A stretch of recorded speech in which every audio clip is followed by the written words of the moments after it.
Déjà 4 mois que le coronavirus est présent sur le sol haïtien et il poursuit sa route. Le nombre d'infectés continue d'augmenter et selon les constats, une négligence semble être observée dans le respect des gestes barrières.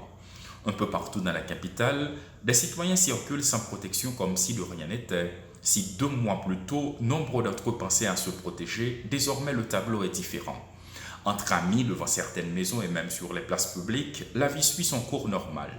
Du côté des marchés publics, n'en parlons pas. Les masques sont portés sur le menton, certains commerçants n'en ont même pas car ils se disent allergiques.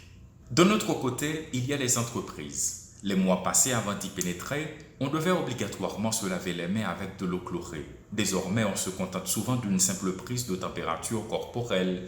Il semble que l'application des mesures ait perdu peu à peu de son importance. Dans le secteur des transports en commun, il y a lieu de se demander si les propos tenus par les différents maires tiennent encore. Certes, les mesures n'ont pas été rapportées, mais elles ne sont plus appliquées strictement, ce qui bizarrement n'a pas entraîné une baisse des prix.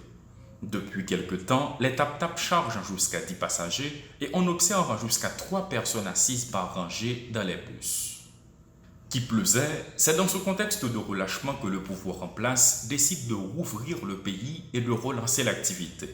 Les aéroports, les usines et prochainement les écoles. Toutefois, si au sein de la population un relâchement est palpable en ce qui concerne l'application des mesures, n'y a-t-il pas lieu de penser que le scénario sera identique dans les établissements scolaires après 2 ou 3 semaines?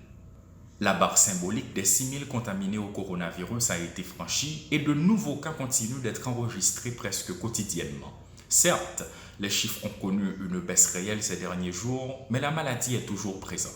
Certains pays font face à une deuxième vague et rien n'indique qu'Haïti ne sera pas dans ce cas, donc la prudence reste de mise.